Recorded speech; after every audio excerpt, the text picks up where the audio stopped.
Um, oh, there we go. So how's your day?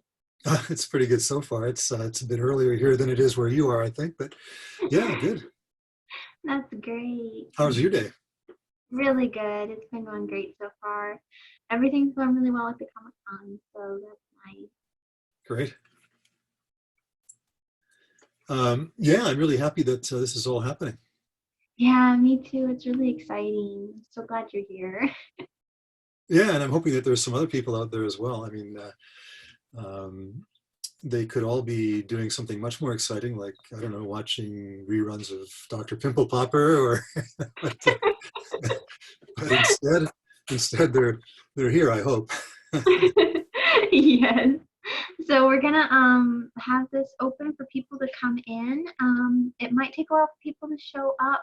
And with the morning ones, sometimes it kind of seems like people are sleeping in a little bit. So if we don't have people show up here in a while, then we'll just cut the chat short. Sure. But it just kind of depends if people are up yet or not. Yeah, yeah, yeah. So what city are you in?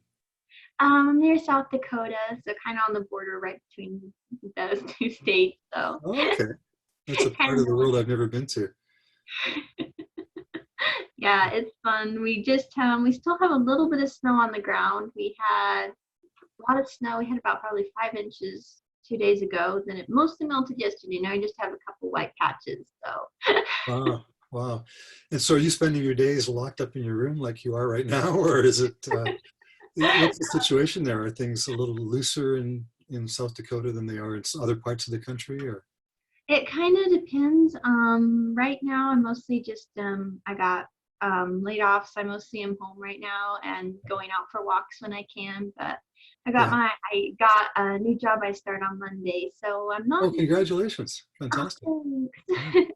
Yeah, I'm not sure how it's going to be with the lockdown and everything. Right now, pretty much a lot of things are shut down except for like drive-through and that sort of thing. But I heard they're going to be opening a couple malls, which I'm not sure Mhm. how that's going to go. But Yeah, I got to keep our fingers crossed on that.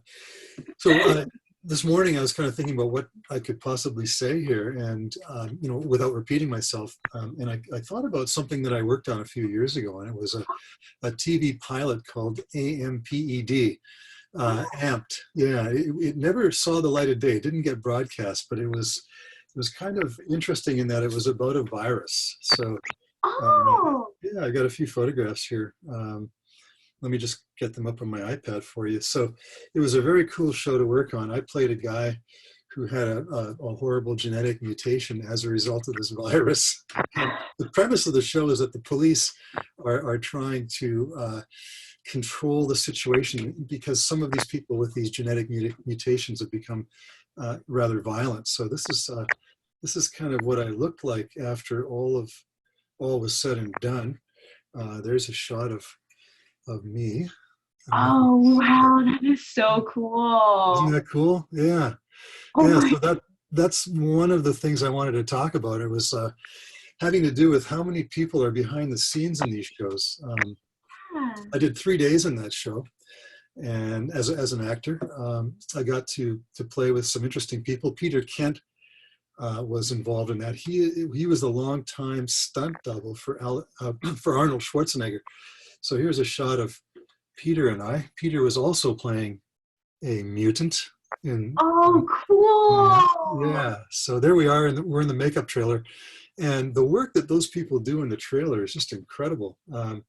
I can kind of show you the evolution of my makeup in the course of a day or so. Actually, this starts earlier than that. This is one of the people who actually created this set of prostheses. So there's actually three things that they had to glue onto my face, and they also glued stuff onto one hand. So the process was pretty incredible. It took 3 hours in the makeup chair every Oh, morning to put the stuff on, and an hour and a half afterwards to get it off. So there I am. That's about a 13-year younger me uh, oh. with the prostheses that were used, some of them anyways, in that show. So yeah, lots of interesting stuff going on in this business. There I am in Oh, the chair. Some people hate the makeup chair. I actually found it kind of soothing. So Yeah. here I am with one of the co-stars. That's who is it? Oh, Cynthia Adai Robinson. So she's Oh, probably best known for her work in a feature called The Accountant a few years ago. Um, let's see what else we have here. This is taking off. Oops, this is taking off the oh my prosthetics. God. Yeah, yeah, I love That is that shot. so, that Yeah, is so cool. yeah. So at the time, I was actually a graduate student. I was still working in the film business and trying to do a master's degree in library and information studies. And one of my favorite shots that I managed to use in the library that I was working at recently is this one of me holding up a library school reference book. You can imagine approaching a librarian that looked like that, right? And I just posted this on my Facebook page. This is yeah, so it's very, very appropriate. Here we are 13 years later, and this is my public service announcement. Oh my gosh, that's hilarious. Here's another shot with an actor, Tony Kern, who was on that show. Um, and then here, I think I have a very short video where I'm actually asking people if I can help them in some way. So a very scary librarian. That's So so funny. my point in all of that is that it was a very minor role, and it never actually even got broadcast, but it was one of the highlights of my acting career thus far. You know, sometimes it's the least expected jobs that kind of bring you the most satisfaction and leave you with the most vivid memories. So AMPD, yeah. That looks like a really cool show. Yeah, I don't know why. It was a pretty big budget, so I'm not sure why it never made it. It didn't even get broadcast. That was just the pilot for a series. And as so often happens, these things just don't see the light of day eventually, for whatever reason. One great thing is that as a Canadian actor, I got paid, instead of getting paid residual fees, Canadian actors, for the first 5 years after something is produced, they don't see residual fees, but they do get a buyout, a contractual buyout. So essentially that means that you get paid for the day or the week or whatever it is you're working, plus another 100% or so. And that's kind of in lieu of residual fees, which works out really, really well if it's a show like that one that never actually got aired. So Yeah. happy about that. That's really cool. Yeah, Yeah. I totally geek out over makeup and that sort of thing. I love watching behind the scenes. It's like I figure if I could have played anything, if I could have had my druthers of any character I could have played, I probably would have gone for being like one of the Unas in Stargate. I'm going, that would have had to have been so much fun. Yeah, yeah. I mean, like I said, for me, being in a makeup chair is actually kind of soothing. You know, so people working on your face and just kind of zone out a little bit. It's almost like getting a massage, actually.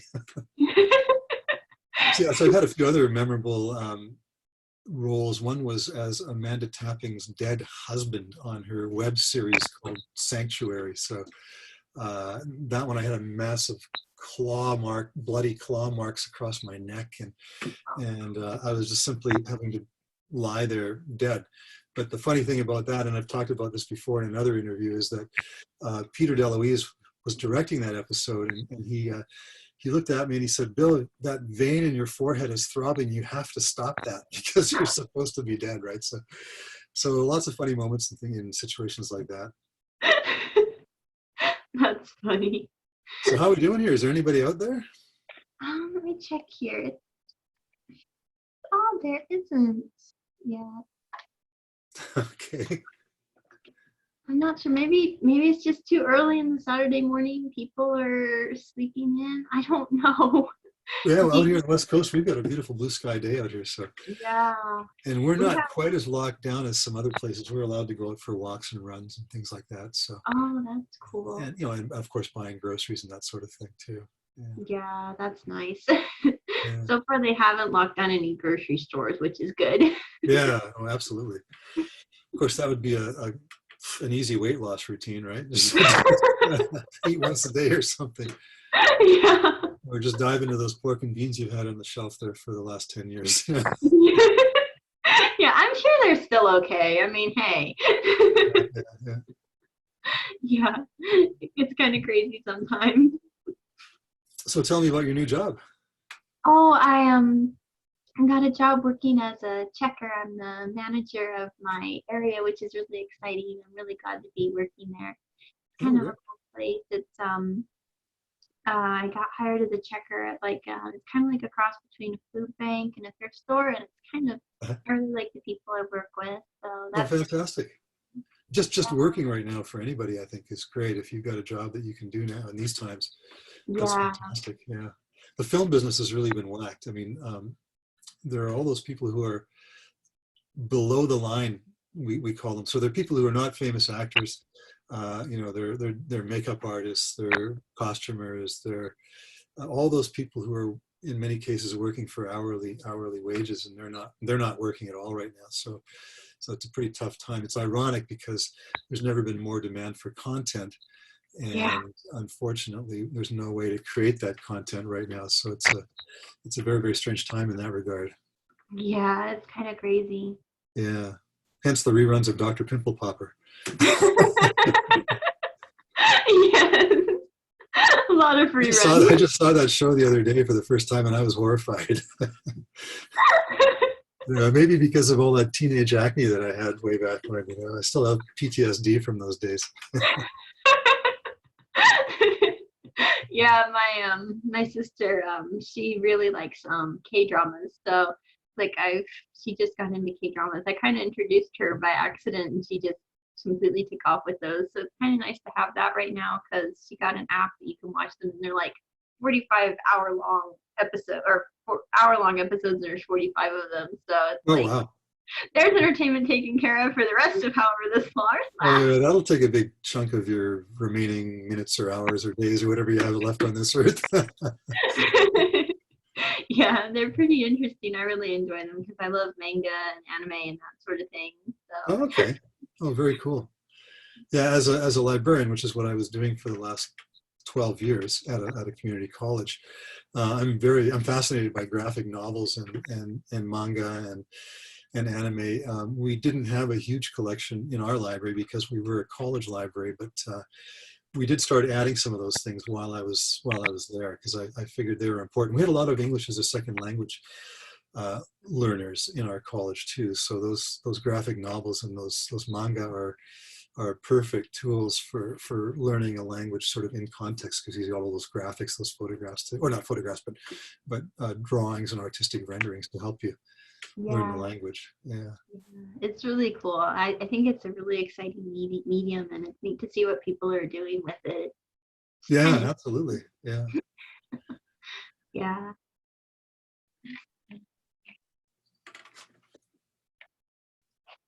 Oh, you're frozen. Oh, just a second here. Did that fix it? Yeah, yeah. Now you're moving again. Okay, cool. Now you're animated. Technology.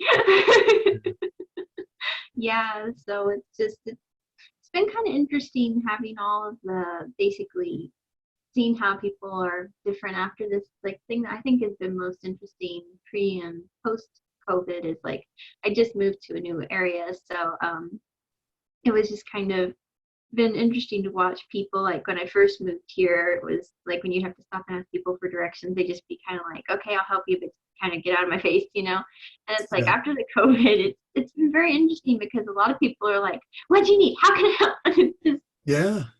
Yeah, I interesting see to that on the watch. street even. Like people are actually very friendly, and even in a supermarket lineup, and even Yeah, though you're separated by 6 feet, random strangers will just ask you questions and talk to you, and I find that kind of exciting in some ways, actually. So, yeah. It's like, I I was mean, I just in know a the lot of, Safeway lineup talking to a plastic surgeon the other day, and we got to talking about mutual interests, skiing. They had recently been skiing in Japan. My wife and I had done that a year ago, and so yeah, we just had this conversation that just started in the spur of the moment, which normally wouldn't happen. So there are a few upsides or yeah. positive aspects to what's going on right now.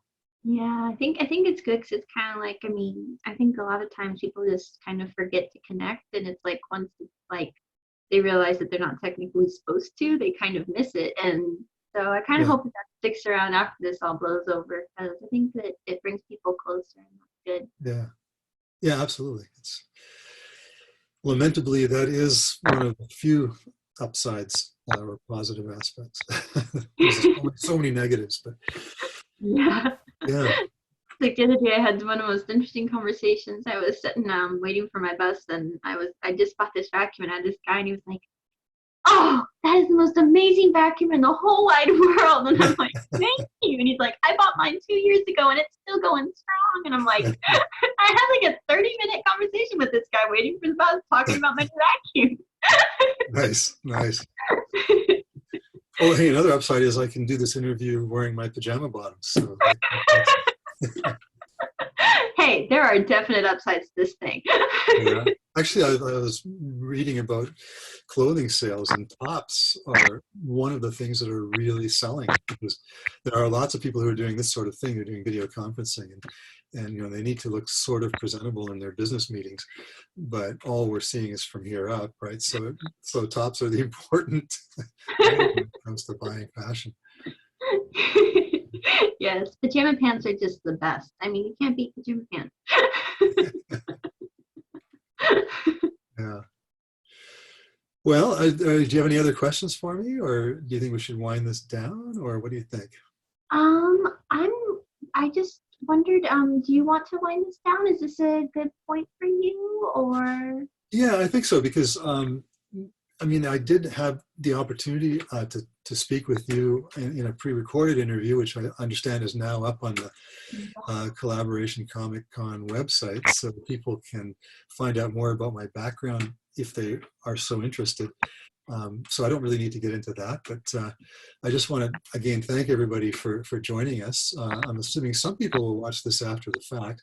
It is being recorded right now, so everybody, thanks for thanks for watching, and please stay safe. And I'm looking forward to working in this business again when this all blows over, and helping to create some really fantastic content for all of you. So have a great day and weekend, and we'll see you out there in TV land and movie land. Thank you so much. Thank you. Bye. Bye.